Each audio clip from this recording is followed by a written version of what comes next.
zinthu zofunikira kuti dziko zipita chitsogolo amenewo amakhala food inflation osakambako za mtengo wa chimanga lero mtengo sinthu zotuli pabwanje koma mbuyomu tinaona mitengo yokhala ikupita kumene simenera ipite. So kubwera kwa Joseph Mwanamvekako kupereka chiyembekezo kwambiri kwa Malawi ndipo Amalawi ambiri akudikira ndi chidwi kuti akangopita mu office akapasidwa ma executive powers kozi lero akwapasa ma executive powers onena kuti kumbali ya zachuma ndakudalirani a Joseph Mwanamveka CV yanu kufotokoza bwino kuti munagwirapo ntchito imeneyi sikakhala koyamba si munthu wanyuwani is not a novice in his job. Tikukhulupirira kuti akagwira ntchito yomwe Amalawi akuyembekezera kuti mwina zinthu ziyambireso kubwerera mchimake. So ndi udindo omwe anthu akuyembekezera zambiri kwambiri musachite nankha za mafuta ndineneko ndalama yakunja unakamba ko nthawi ina umandikumbusa kunena kuti dola ndi kwacha kuli mavuto so kumeneko kuti azipange motani kuti mwina kuti zinthu zikhale m'malo mwake mwina so nkhani zachuma mwina economic growth so tiyambe kukwera ngati mene anazisira pa nthawi imeneyo. Chabwino nduna ina yomwenso ikulumbira lero ndi Dr. George Chaponda ngati nduna yoona ubale wa dziko lino ndi mayiko ena akunja. Unduna umenewo ndofunika bwanji Charles? Nduna unofunikira kwambiri kwa ine ndikuona ngati kuti dziko la Malawi silimapanga zinthu lokha lili ndi abwezi tili ndi abwezi osiyana kuphatikiza ku mayiko amene amatithandiza kuchokera amati ku west kuphatikiza ndipereka chitsanzo cha dziko la United States. Mukulankhula kwa president mu speech yawo yoyamba ngati mtsogoleri wa dziko lino Pakamuzu Stadium anatsindika kufunikira kunena kuti mwina Malawi iunikeso maubale yake ndi mayiko ena kuphatikiza ku dziko la America. Anakambapo momveka bwino kuti akhala akutumiza delegation kangati delegation yomwe itapita kumene kukakambira naso mwina ndalama zomwe zimabwera kuno kudzera ma program mwachisanzo a USAID.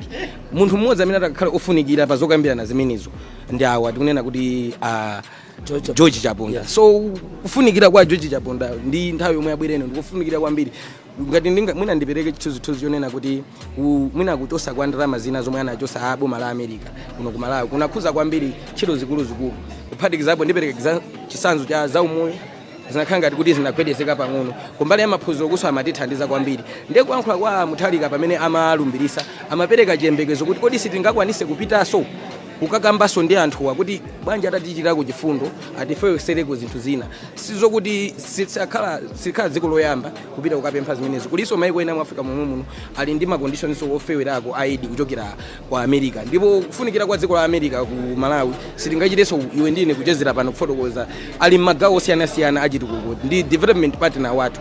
So George Chaponda akhala munthu ofunikira mwachisanzo kuunikirapo zinthu zimenezo zonena kuti kodi tipange foreign policy yathu tisamire kuti mbuyo mundu kumbukira nthawi ina mtsogoleri wa dziko lino ali Mutharika anasankhapo kuti tiyendipiteni ku China. Tinaona zomwe China anapanga kumayi kuno munthu amene angapangisa kuti mwina masomphenya a Mutharikaso akwanisidwe musavuta munthu wake amene ndi George Chaponda. Ndi kufunikira kwa Chaponda kupezekaso mu cabinet kumeneko mwina sitingakhalenso pano kumachezera zochita ndi zambirimbiri. Chabwino nduna inaso yomwe ikulumbira lero ndi ya Africa ngati nduna ya zandziko. Unduna wa zandziko ndofunika bwanji kwa Malawi? Mwinaso munthu ofunikira kwambiri pa nduna zoyambirirazi ndi amene ukunena kuti Africa ngati wachinyamata apa sasapato zazikulu Amalawi akuyembekezera ndi chidi kuti akhala maso a Professor Arthur Peter Mutharika mu ntchito zikulu zonse zofunikira za boma akhale akuonesesa kuti china chilichonse chili mchimake. Munthu amene ankhulupirira kwambiri tikunena kuti Africa ngati kwaona ukhoza kwaderera m'maso koma ntchito yomwe agwira mwina nthawi ya kampeni ukhoza kudabwa kuti timuona ngati kuti agangatirawo ndi chimunthu koma ndithu ndi chinyamata akubwera ndi mphamvu akhale akuonesesa china chilichonse kuti kumene Mutharika sangakwanise kukafikako. Munthu amene amkhulupirira kwambiri positive kunena nchechewa kuti ndi nduna ya zandziko amene akhale mwina akulowa pena paliponse kuonesesa kunena kuti zonse zimene zayikidwa m'masomphenya amene wa Mutharika amene anagulisa Malawi ali ndi masomphenya opasa chidwi kwambiri ofuna kutengera dziko lino kusogolo. Munthu amene atathandizire kwambiri Mutharika kukwanirisa masomphenya yawo ndi amene wa Africa ngati mwina ungwauza ena omwe akuona pakanema masena omwe akutimvera pa radio kuno zinthu zikuoneka bwanji nkhope za anthu zikuoneka bwanji masana wano? Kuli nkhope za chimwemwe kwabwera anthu osiyana ndikaona muchithuzimu ndikaonako khanga ngati sakulakwisa wachiwiri wa mtsogoleri wa dziko lino Dr. Jane Maimwasa amene wafika ndi amene mukaona mchithuzi mwanumo tikuonanso ndithu amene wachiwiri wina wa mtsogoleri wa amene Mutharika amusankha posachedwa apa Ainoki Chihana amene nawonso afika akuluakulu a chipani cha DPP awa amene tikuti nduna zimene zikhale lero zikulumbira kupasidwa mphamvu zapadera kuti pitana Anyamata kandigwireni ntchito kuti mwina moyo wa Malawi ukhalenso kufewa ambiri mwa iwo akhala ali muno komanso mwapaderadera tikuonanso apa Jomo Osman amene wanyadira mangoti ndani pacha wanyadira jamatenda amene waso tena mchipinda momwe muno nawonso ni mlendo olemekezeka kuno kusanjika kumene kukuchitikira mwambo umene ntopa wanu wanya akapezeka mbali zinazo kwambiri nkhani za masewero kumene kwama ndi matimu awo thamanga afoma meya anali wachiwiri wa mfumu ya mzinda wa uno Blantyre muno tikuonanso Asamia Suleiman Chithuzimo tikuonanso ndithu mayi Merena Vija kwabwera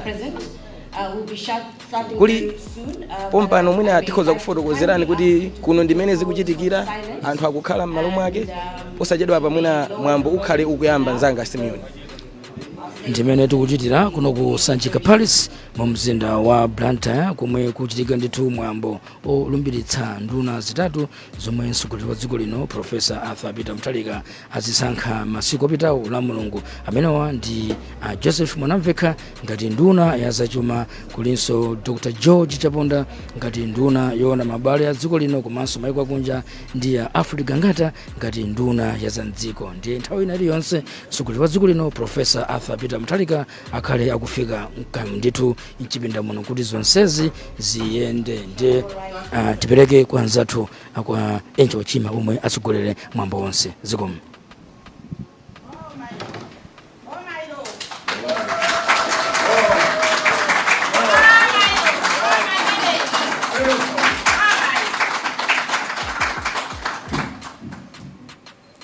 We may take our seats. Thank you.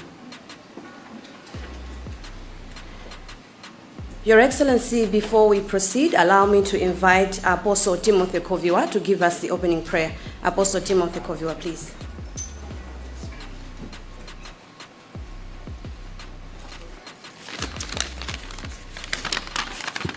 Let us bow our heads for a word of prayer. Our Heavenly Father, thank you for the gift of life and the gift of this day. We gather here as Malawians, even as our nation embarks on this new chapter with the swearing in of its second vice president and cabinet ministers.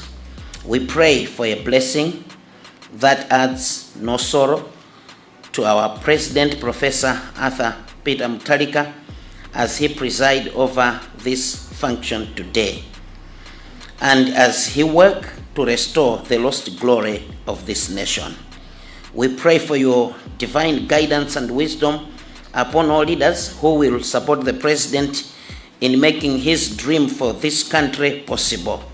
Grant them discernment in decision-making, integrity in their conduct, and a heart of service to the people of this country. May they work together in unity and harmony for the nation's prosperity and peace. We lift our country's needs and challenges, seeking your blessings and direction. I pray for this place where we are standing on today, that the light of your countenance will shine over this place day and night. May your will be done in governance and the lives of all the citizens of this nation. For we have prayed in Christ our Lord. Amen.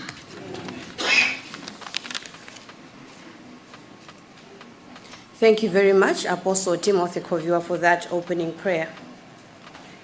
Your Excellency, Professor Arthur Peter Mutharika, President of the Republic of Malawi, Your Honor, Justice Dr. Jane Maemwansa, SC, Justice Retired, Vice President of the Republic of Malawi, Honorable Enoch Kanzingeni Chihana, Second Vice President, Designate, Honorable Dr. George Tabatula Chaponda, MP, Minister of Foreign Affairs, Designate, Honorable Joseph Machola Mwanamvekha, MP, Minister of Finance, Economic Planning and Development, Designate, Honorable Alfred Ruwan Gangata, Minister of State, Designate, Dr. Justin Saidi, Chief Secretary, Designate, Mr. Stuart Ligomega, Deputy Chief Secretary, Designate, Mr. Kiswell Dakamau, Director of State Residences, Apostle Timothy Koviwa, the officiating clergy and all religious leaders here present, all government officials here present, invited spouses and family members here present,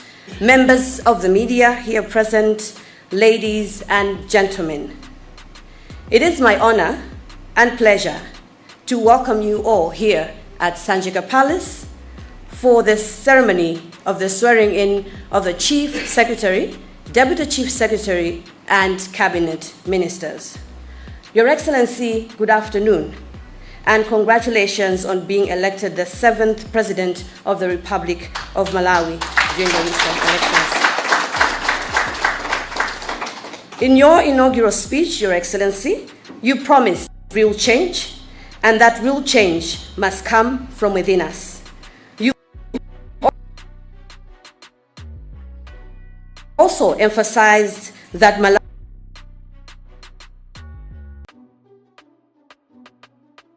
and this will be administered as designate Honorable Joseph Mwanamveka MP, Minister of Finance, Economic Planning and Development Designate, and Honorable Alfred Gangata, Minister of State Designate, also taking their oaths after the Chief Secretary has sought permission from Your Excellency. At this point, Your Excellency, allow me to invite Mr. Richard Sante, Director of Civil Litigation, to administer the oaths, beginning with the Chief Secretary. Thank you, Your Excellency.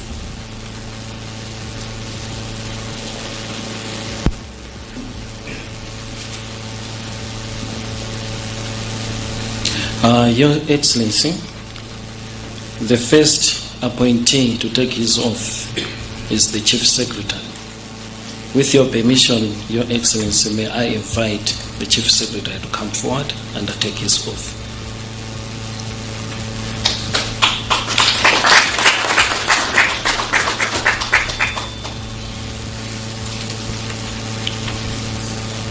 So the Chief Secretary will take the oath of office, followed by the oath of allegiance.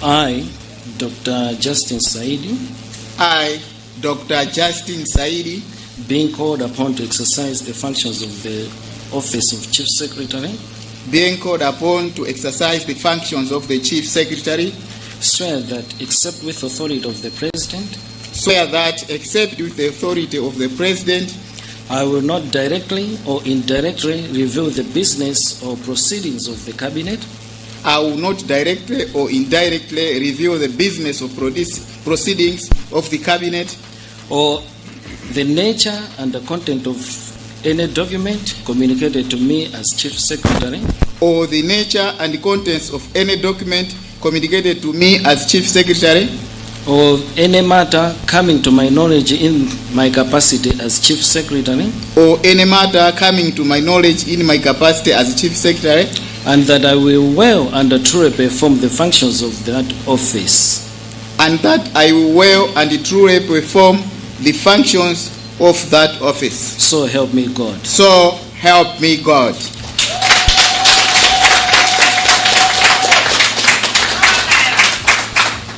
So this is the oath of office. Then the next oath is the oath for allegiance. After this, the Chief Secretary will sign, then the President will also sign.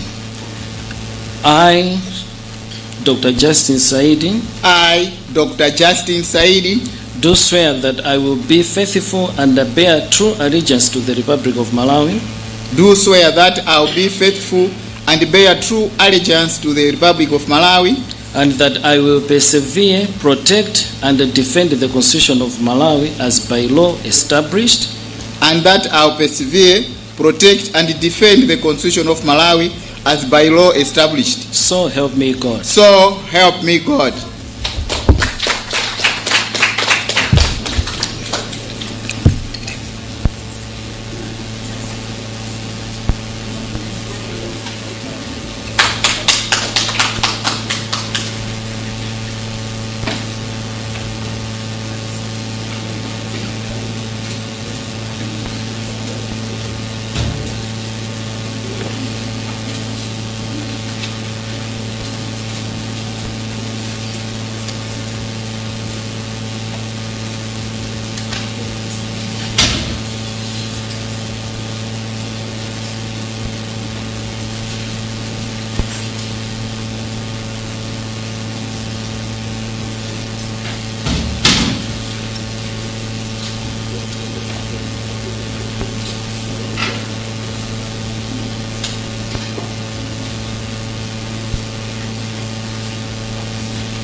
kulumbiritsidwa kwa wachiwiri kwa mlembi wamkulu wa boma amene ndi Stuart Ligomeka nawonso ndithu atenge mbali yawo kulumbira kuti adzagwira ntchito motsata malamulo komanso mona kuti mfundo zonse zamene boma likuyendera motsata ndithu ntchito za malamulo. Ndi amenewa ndi Stuart Ligomeka. Akutsogolera mwambo umenewu ndi Richard Sante, Director of Civil Litigation kuchokera ku Malawi Judiciary. Zonsezi kuno ku Zachitika Palace mu mzinda wa Blantyre. Mwambo umwe akutsogolera ndithu mtsogoleri wa dziko lino Professor Arthur Peter Mutharika. Your Excellency, the Deputy Chief Secretary is ready to take his oath, so your permission, may I administer the oath. I, Stuart Ligomeka. I, Stuart Ligomeka. Being called upon to exercise the functions of the Deputy Chief Secretary. Being called upon to exercise the functions of the Deputy Chief Secretary. Swear that, except with authority of the President. Swear that, except with the authority of the President. I will not directly or indirectly reveal the business or proceedings of the Cabinet.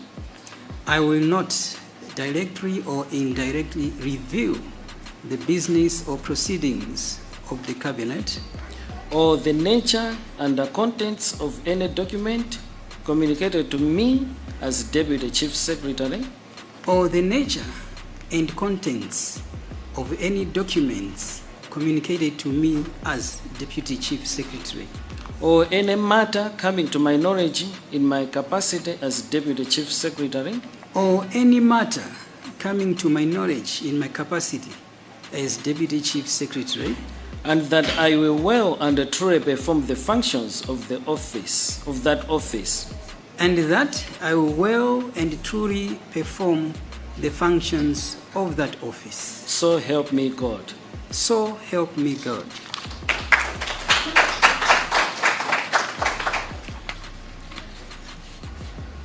Now the oath of allegiance.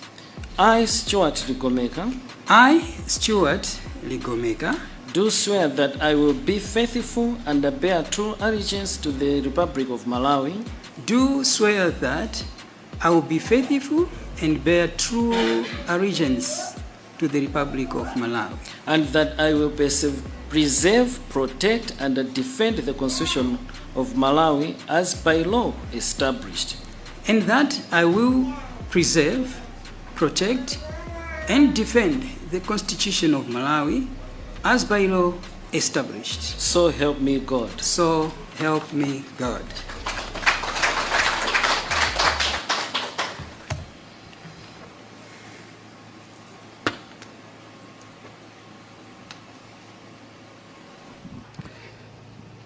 That is Mr. Stuart Ligomeka taking the oath of office and oath of allegiance as a Deputy Chief Secretary to Government. First to take oath was Mr.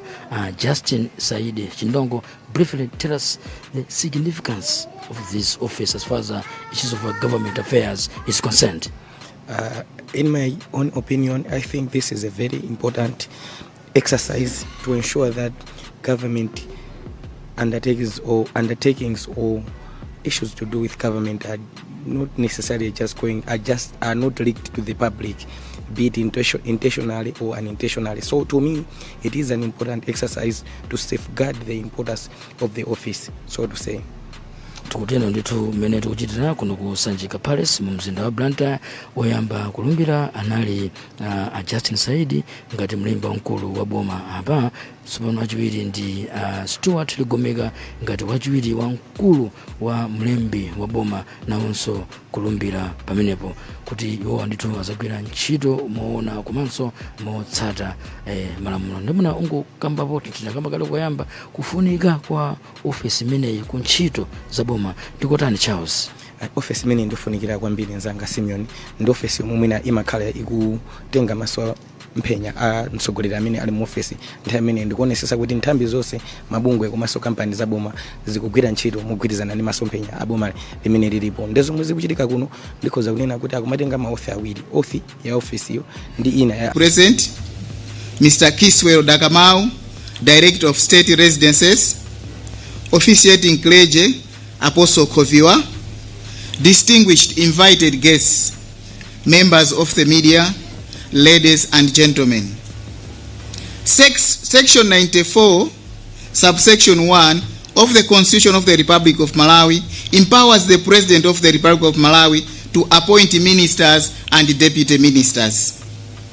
In exercise of the said powers conferred on Your Excellency by the Constitution, it pleased Your Excellency to appoint on 5th October 2025 the following ministers to serve in Your Excellency's government.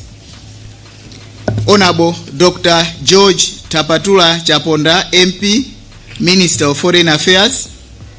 Honorable Joseph Matshola Mwanamveka, MP, Minister of Finance, Economic Planning and Development.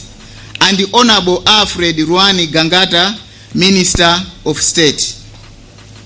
Section 95, subsection 1 of the Constitution stipulates that no minister or deputy minister shall assume office unless an oath or solemn affirmation was taken and executed in a public manner prescribed by an act of parliament.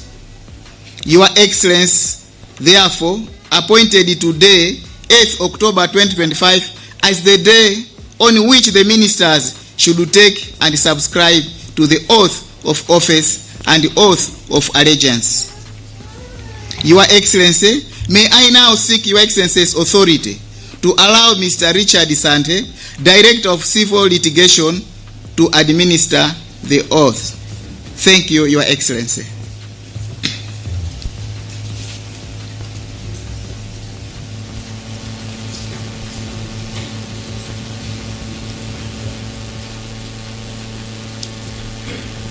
Your Excellency, with your permission, let me invite Dr. George Chaponda, Minister of Foreign Affairs designate, to come and take his oath.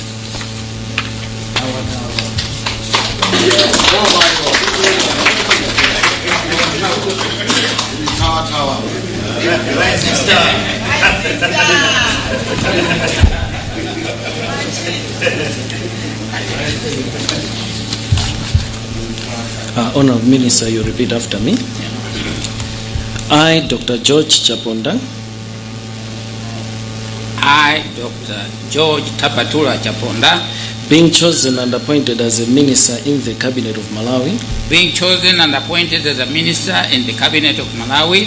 Swear that I will well and truly serve the Republic of Malawi in the office of Cabinet Minister, and that I will, to the best of my judgment, I will swear that I will well and truly serve the Republic of Malawi in the office of Cabinet Minister, and that I will, to the best of my judgment, at all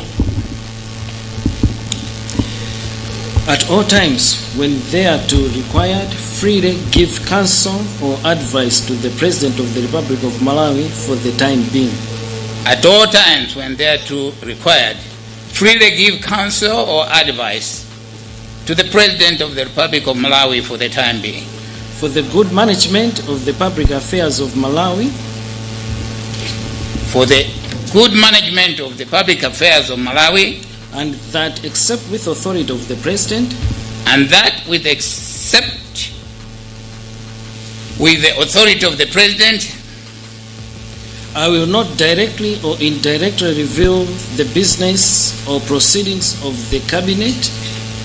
I will not directly or indirectly reveal the business or proceedings of the Cabinet. Or the nature or contents of any documents communicated to me as a member of Cabinet. Or the nature or contents of any document communicated to me as a member of the Cabinet. And that I will truly and faithfully serve the President of the Republic of Malawi as a minister. And that I will truly and faithfully serve the President of the Republic of Malawi as a minister. So help me God. So help me God.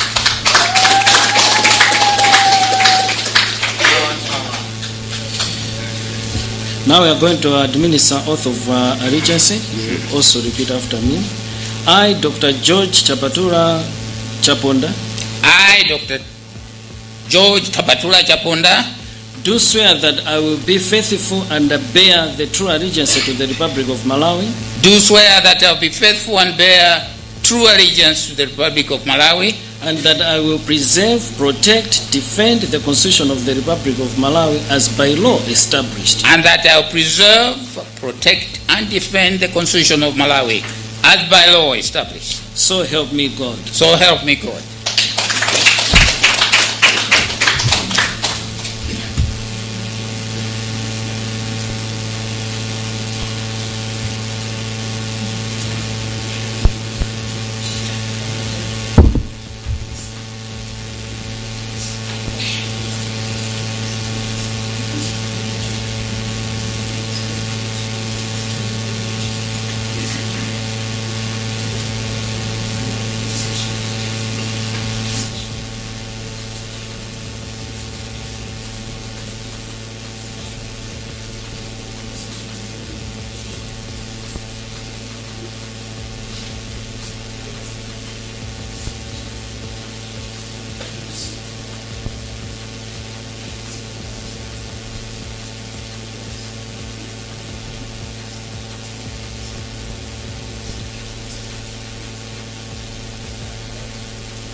Your Excellency, with your permission, let me invite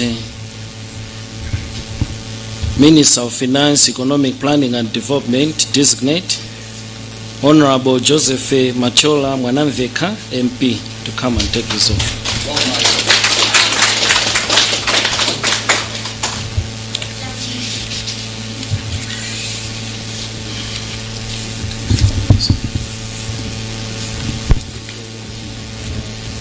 So you repeat after me.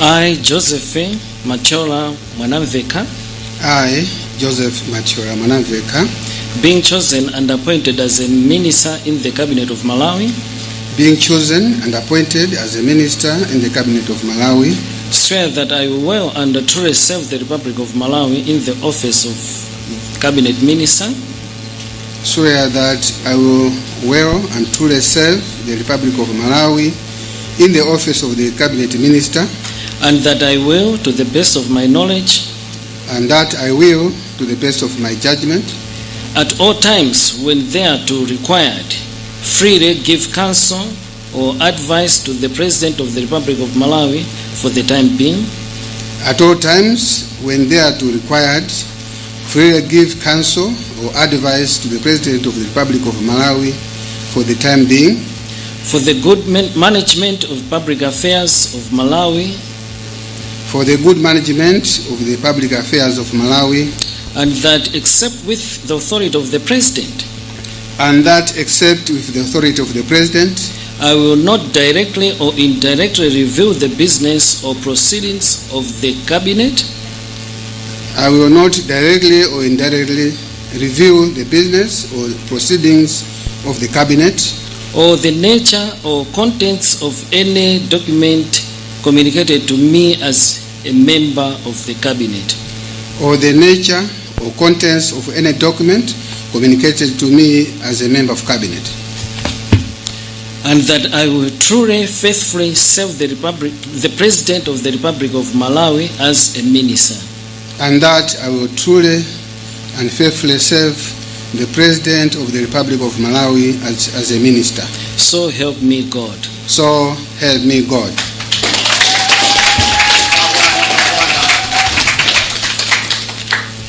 Now the last oath of allegiance.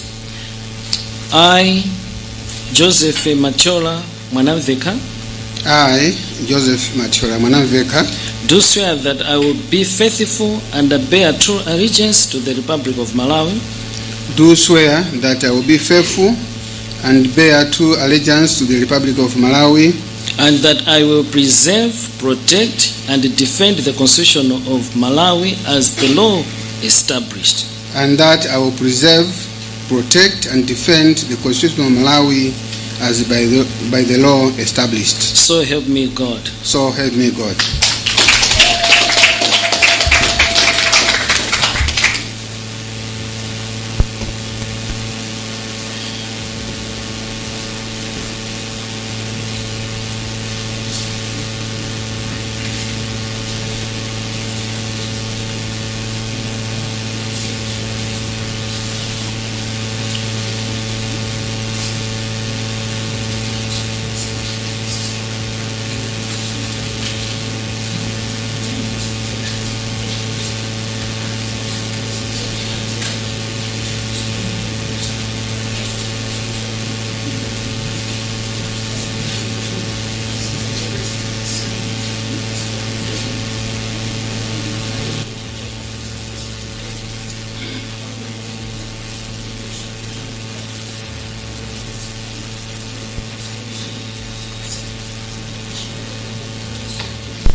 Joseph Mwanamveka amene ndi tsopano yona zachuma dziko lino, ndipo iwowa ndi achiwiri kwa nduna zimene zalumbira pamwambo umene ukuchitika kuno kusanjika palace mzinda umene akutsogolera ndi mtsogoleri wa dziko lino Profesa Arthur Peter Mutharika. Ndipo akatha Mwanamveka ndiye kuti pabwere Alfred Gangata amenewa nawonso asankhidwa kukhala nduna pa Chingereza kuti Minister of State, ndipo posachedwa nawonso akhale akulumbira. Mwambo umenewu kusanjika palace, ndipo chachikulu chomwe chikuchitika nchoti onse amene asankhidwa pa 5 October maudindo osiyanasiyana, makamaka kuyambira ngati mlembi wamkulu mu office ya president ndi nduna Justin Saidi, komanso achiwiri awo Stuart Ligomeka amenewa ndi amene anali oyambirira kwenikweni kusaina, makamaka kulumbira kenako ndi kusaina. Makamaka malumbiro awo ndithu kutsindika kuti zomwe talumbira pano ndi zimene ndithu tichite mu nthawi imene tizigwira ntchito maudindo athu osiyanasiyana. Ndi atasaina akuluakulu amenewa awiriwa anabwerano a George Chaponda amene ndi nduna yona ndithu za ubale wa dziko lino ndi maiko ena, ndipo amene angomaliza kumene kusaina komanso kulumbira ndi Joseph Mwanamveka amene ali nduna yona zachuma pa Chingereza kuti Minister of Finance and Economic Planning and Development. Ndi ndithu iwowa alumbira komanso asaina kuti noyayi atha kuyamba ntchito yawo mu capacity imeneyo. Posachedwa amene akutsogolera zonse muno makamaka mwambo umene wolumbiritsawo akhale ndithu akuitana Alfred Gangata kuti nawonso chite ndithu malumbiro awo komanso asaine, ndipo kumapeto kwake makhalaka mwambo ndithu kapamwamba makamaka kujambulitsa kuti azasunga ndithu izi ndi mbiri ndi ndithu akumachita moteromo ndi kujambulitsa zithunzi. The last one to take oath of office is Minister of State designate Alfred Ruwani Gangata. With your permission, let me invite him to come and take oath of office and allegiance.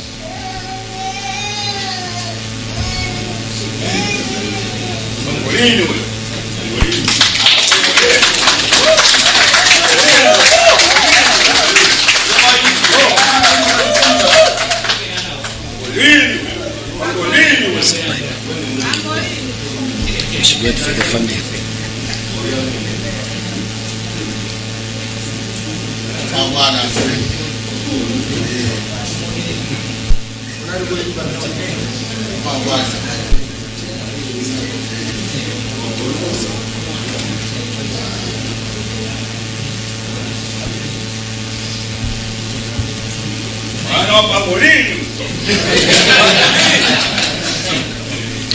Honorable Minister, you repeat after me. I, Alfred Ruwan Gangata, being chosen and appointed as a minister in the cabinet of Malawi, swear that I will well and truly serve the Republic of Malawi in the office of cabinet minister. Swear that I will well and truly serve the Republic of Malawi in the office of cabinet minister. And that I will, to the best of my judgment at all times when thereto required. And that I will, to the best of my judgment at the times when therefore required, freely give counsel or advice to the President of the Republic of Malawi for the time being. Freely give counsel or advice to the President of the Republic of Malawi for the good management of the public affairs of Malawi. For the good management of the public affairs of Malawi. And that except with authority of the President. And that except with the authority of the President. I will not directly or indirectly reveal the business or proceedings of the Cabinet. I will not directly or indirectly reveal the business of the proceedings of the Cabinet. Or nature or contents of any document communicated to me as a member of Cabinet. or the nature or content of any document communicated to me as the member of cabinet, and that I will truly and faithfully serve the President of the Republic of Malawi as a minister. and that I will truly and faithfully serve the President of the Republic of Malawi as a minister. So help me God. So help me God.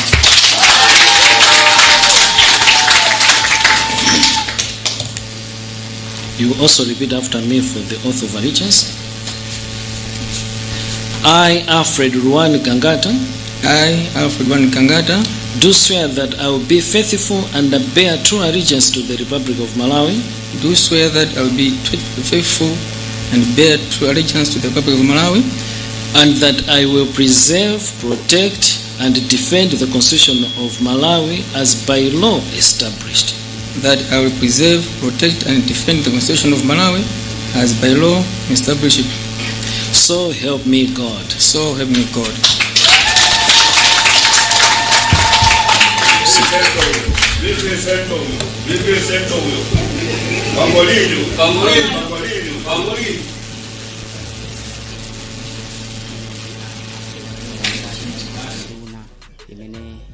Ndi imodzi mwa nduna zitatu zimene President Professor Peter Mutharika wazisankha atangosankhidwanso ngati mtsogoleri wa dziko lino pa chisankho chomwe chinachitika pa 16 September.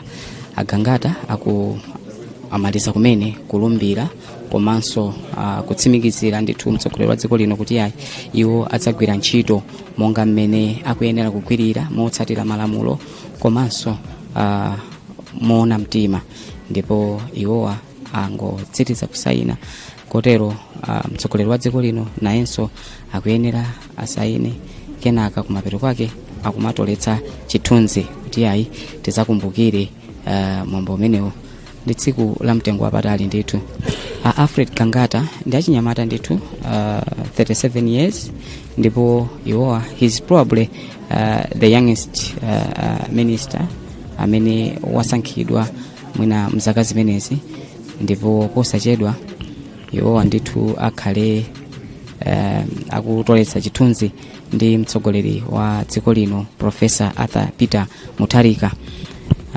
Mwambo umene ulumbiritsawo ukuchitika kuno ku nyumba ya chifumu, nyumba ya boma yasanjika mu mzinda umenewu wa Blantyre, ndipo izi zikutsatira kusankhidwa kwa nduna zitatu zimenezi komanso akuluakulu ena aboma monga mlembi mu ofisi ya mtsogoleri wa dziko komanso nduna amene wandi Dr. Justin Saidi komanso wachiwiri wawo Stuart Ligomeka. Pa tsiku limeneli mtsogoleriyu anasankhanso Enoch Kamsingeni Chihana ngati second vice president wa dziko lino, koma tikaona program imene ili pano sipakusonyeza paliponse kuti achihana naonso alumbire pano, ndi tikhale tikuchitira umboni tonse kuti zikhale motani. Ngakhale mphekesera zina zimaonetsa kuti iwowa ndithu mwambo walumbiritsa ukhale tsiku lina, ndiye tione kuti dongosolo lake alikonza motani. Ndiye ndithu President Professor Peter Mutharika kugwirana chanza ndi maya kunyumba kwa amene wa Alfred Gangata komanso agangata eni, ndipo tikatere ndiye kuti nduna zomwe zimayenera kulumbira zalumbira. Timveno chitsogolo chake kuti mwambo upitirire motani. Ceremony for oath taking by ministers that you have appointed, and at this point let me invite the Master of Ceremonies for a few remarks. Thank you.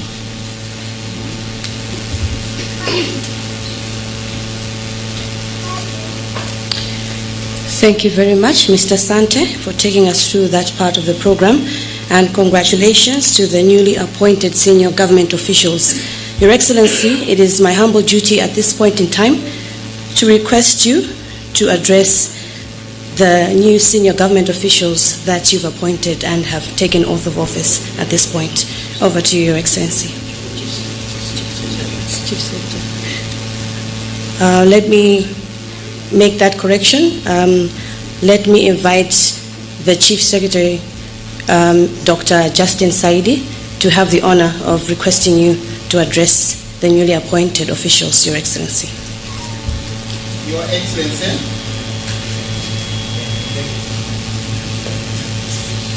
it is a tradition on such a momentous occasion for Your Excellency to say words of counsel to the appointees. I wish therefore to request Your Excellency to address the appointees. Thank you, Your Excellency. Thank you very much.